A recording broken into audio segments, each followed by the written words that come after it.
हालिया शदीद बारिशों से फ्लैश फ्लड से दोनों जो खिता पीर पंजाल के अजला हैं पुंछ और राजौरी उनमें शदीद नुकसान हुआ है, जानी नुकसान हुआ है, लोगों के घर ज़मीन बोस हुए हैं। एक तखमीने के मुताबिक लगभग 28 कैजुअल्टीज़ जो है रिपोर्ट की गई हैं और मैं समझता हूँ कि ये 28 परिवार उजड़े हैं और इनकी इस मुसीबत की घड़ी में हम इनके साथ मौजूद हैं। हमारे पास ऐसे अल्फाज तो नहीं हैं जिनसे इनके गम को हम बयान कर सकें और मैं समझता हूँ कि ये 28 ख़ानदान जो है उनकी दुनिया उजड़ गई है। और उसके साथ साथ मैं ये भी कहना चाहता हूँ कि कुदरती आफात जो है उनके सामने किसी का बस नहीं है और लेकिन ज़रूरी ये है कि हम अगर इस मुसीबत की घड़ी में, इस मुश्किल घड़ी में लोगों के साथ नहीं रहेंगे तो हम अपने आप को इंसान कहलाने का हक़ अदा नहीं कर सकते। लिहाजा जहाँ हम तहज़ीर का इज़हार कर रहे हैं, अफसोस का इज़हार कर रहे हैं, वहीं ज़रूरी ये है कि कुछ ऐसे इक़दाम भी उठाए जाएँ जिससे इनकी ज़िंदगी फिर से बहाल हो सके, जो बड़ा मुश्किल काम है। और मैं समझता हूँ कि ये काम सिर्फ मकान जो नुकसान हो गए हैं, मकान भी डैमेज हुए हैं, तो सिर्फ ये मकान तामीर करना नहीं बल्कि ज़िंदगी को दोबारा से तामीर करने के बराबर है। और हमें सिर्फ दीवारें नहीं खड़ी करनी बल्कि हमें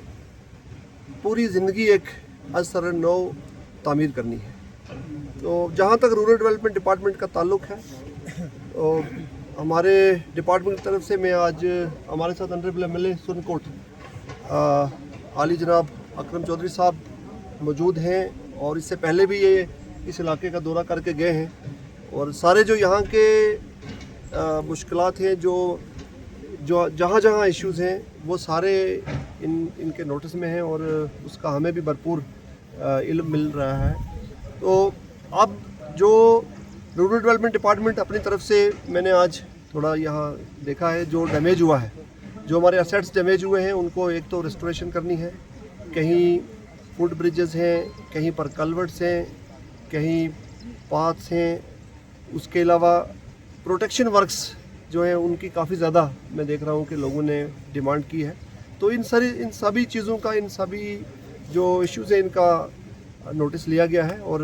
आने वाले दिनों में हम इंशाल्लाह ये जो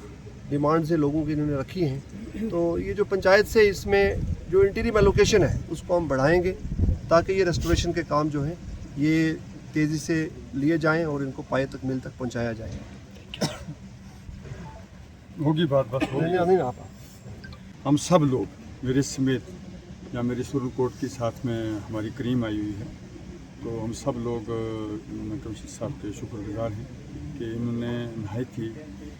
कीमती वक्त निकाल के ये यहाँ तशरीफ़ लाए और यहाँ पूरे सुरनकोट के अंदर बहुत ज़्यादा डैमेजेस हुए हैं जिसकी रिपोर्ट जो है गवर्नमेंट ऑफ इंडिया को भी है, स्टेट गवर्नमेंट को भी। अब जैसे कि कमिश्नर साहब ने कहा कि जो इन्होंने कहा है तो हम इनका शुक्रगुजार हैं कि जिस तरह इन्होंने कहा कि रूरल में जिस तरह से किसी की प्रोटेक्शन करनी है मकान की, किसी का क्या करना है, जैसे इन्होंने इंस्ट्रक्शंस दी हैं इंशाल्लाह हम ये तवक्का रखते हैं कि जितना जल्दी हो सकेगा इंशाल्लाह ये काम लोगों के किए जाएंगे। और मैं लोगों को भी ये यकीन दिलाता हूँ इंशाल्लाह कि उमर अब्दुल्ला साहब की सरकार जो है वो ज़रूर ये काम करेगी। हमारे कमिश्नर साहब इसलिए हमें इनके साथ ज़्यादा हम इनके साथ इन पे हम पे बहुत ज़्यादा दावा रखते हैं क्योंकि he the son of the soil, इसलिए और इनके दिल में जो हमदर्दी है वो इंशाल्लाह इन्होंने दिखाई भी है और इसमें कोई इनको सर्टिफिकेट देने की ज़रूरत नहीं है। तो मैं फिर पूरे सुरनकोट की तरफ से इनका शुक्रगुजार हूँ कि ये लोग यहाँ आए और हमें बहुत तवक्कात हैं और मैं यकीन करता हूँ इंशाल्लाह कि ये हमारी तवक्कात पर इंशाल्लाह खरा उतरेंगे। Thank you so much.